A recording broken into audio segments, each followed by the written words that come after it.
अस्सलाम वालेकुम क्लास 7। आज हम लोग पढ़ रहे हैं vertical distribution of temperature. Last lecture में हम लोगों ने हॉरिजॉन्टल डिस्ट्रीब्यूशन पढ़ा था, इसमें हमने वर्टिकल डिस्ट्रीब्यूशन पढ़ना है। Earth heats the lower portion of atmosphere. Earth जो है वो एटमॉस्फेयर के नीचे वाले हिस्से को पहले गर्म करता है। Then this heat reaches the upper portion of atmosphere.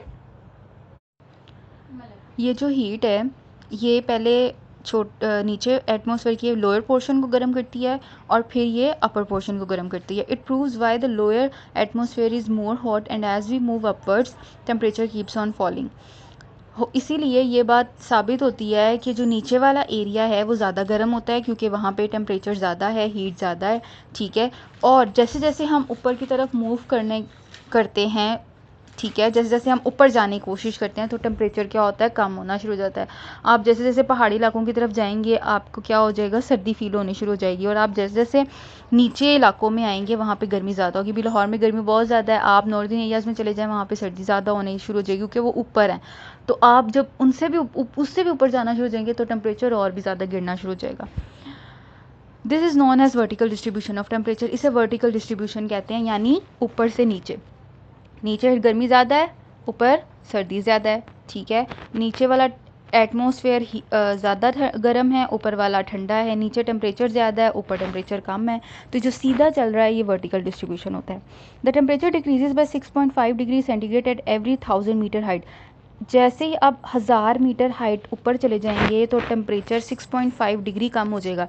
Suppose इस वक्त आपका टेम्परेचर है 35 डिग्री, आप 1000 मीटर ऊपर चले जाएंगे, आसमान की तरफ जाना शुरू कर देंगे तो 35 से 6 डिग्री नीचे हो जाएगा सेम टाइम पे, ठीक है। एक बंदा इस टाइम यहाँ बैठा है, 1000 मीटर ऊपर चले जाओ तो सेम टाइम पे उसका टेम्परेचर जो होगा 35, 6.5 पीछे आ जाओ 38.5 होगा, ठीक है। तो हर 1000 मीटर बाद 6.5 डिग्री टेम्परेचर डिक्रीज होना शुरू हो जाता है।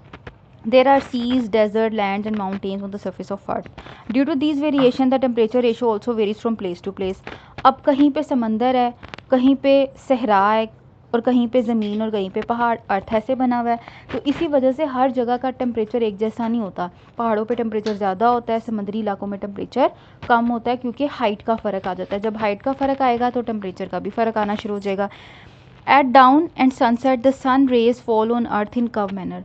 जब बिल्कुल सूरज निकल रहा होता है या बिल्कुल जब गरूब होने वाला होता है तो जो सूरज की किरणें होती हैं वो तिरछी पड़ रही होती हैं। सो देर इज़ लेस हीट। उस टाइम जो है वो गर्मी भी कम होती है। जब आप शाम के टाइम गर्मी को फील करें या दोपहर के टाइम, दोनों में फ़र्क होगा। शाम को तिरछी रेस पड़ रही हैं, इस वजह से गर्मी जो है वो कम होती है बनिस्बत जब दोपहर के ऊपर जब 12 बजे सूरज बिल्कुल आपके सर पे होता है तो उस टाइम पे गर्मी बहुत ज़्यादा होती है।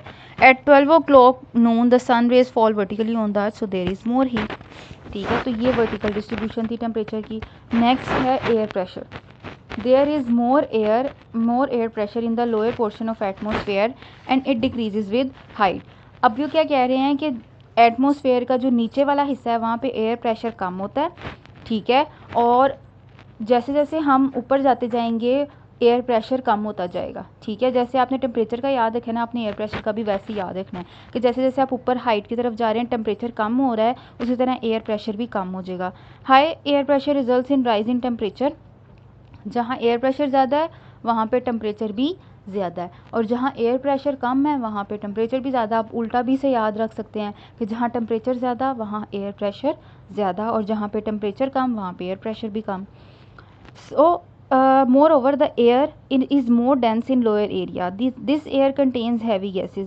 जो नीचे इलाकों में एयर होती है वहाँ पे गैसेस भी बहुत ज़्यादा हैवी होती हैं। The density of air decreases gradually with height. जब जैसे जैसे हम ऊपर जाते जाते हैं हवा की जो डेंसिटी है वो कम होती जाती है, उस तरह से उसका प्रेशर भी कम हो जाता है। Light gases enter in it. The dense air has more capacity to absorb heat and compared to less dense air.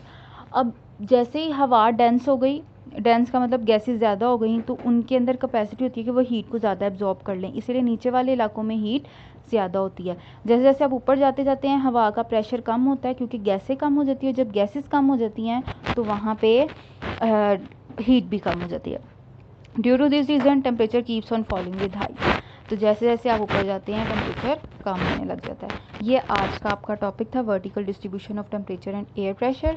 अब इसके साथ आपका एक लॉन्ग क्वेश्चन है। लॉन्ग क्वेश्चन 1 हमने पढ़ लिया था, हॉरिजॉन्टल डिस्ट्रीब्यूशन ऑफ टेम्परेचर।